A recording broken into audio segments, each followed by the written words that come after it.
So there's a lot of strategy going in down here. They aren't used to stopping in Trans Am. Speaking of going in, Doug Mayr in car number 11 is in the wall hard. This is at the end of the main straightaway, coming around turn 1. Little engine fire bursting out there.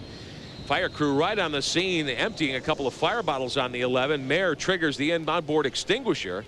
Window net is still up in that car. Well, he needs to get out. I think he's knocked the fuel pump off, or fuel line. You can see it's burning underneath the car on the asphalt, so there's definitely a big fuel leak there. He needs to be getting out of there, and but quick.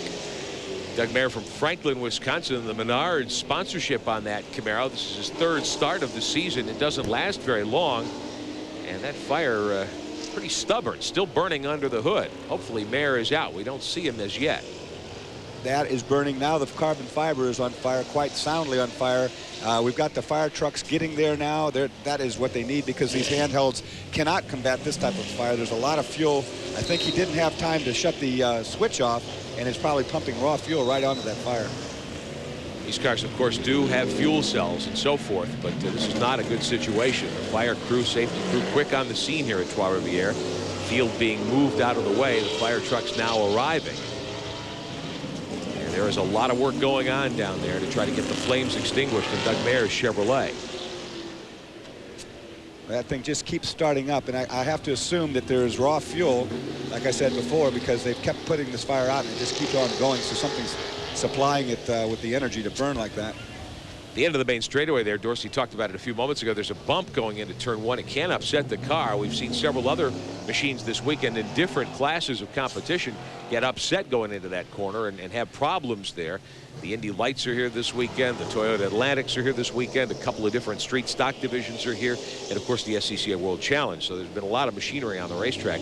Trans Am this afternoon is the weekend's feature event, final race of a great weekend of competition here at Trois Rivieres. Well, I'll tell you what this doesn't do. It doesn't do anything at all for Brian Simmel's strategy about running away, because, of course, now behind the caution, it's going to take a while to clean up.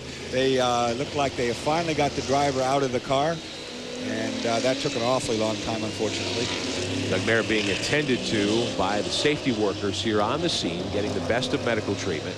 I'll show it to you one more time. This is, again, at the end of the main straightaway, heading toward turn 2. Look at that, right off the end of the corner. Boy, you know, it looked like he had no brakes at all. Really? He hit there a ton. I mean, he really impacted that wall. It didn't look like there's any skid marks leading there. I think he's had a complete catastrophic brake failure and an awfully hard impact.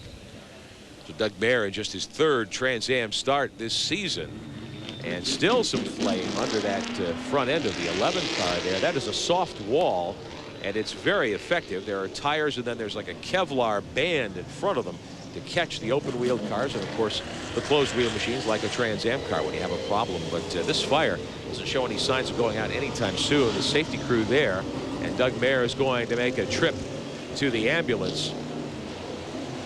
So problems indeed at the Grand Prix of Trois Rivieres. We will be back and set this for you in a moment. John Bizignano, what can you tell us? Well, it's certainly not official, but we have talked to the crew and to the SCCA on Doug Mayr's condition. He is conscious. He is talking to the medical crews there on the scene. He radioed his crew while the car was on fire, saying, "I'm very sore. I hope they get me out of here," in a gentle way. I don't think he knew the car was that badly engulfed. He's a bit dazed, but he is talking to the crew. They are going to transport him to the hospital. Good news indeed that Mayr able to communicate with everybody. There you see how hard a hit that machine took to the nose. As you mentioned, Dorsey, it looked as though they might have had a brake failure. He went straight off the end of the corner and hard into the soft wall.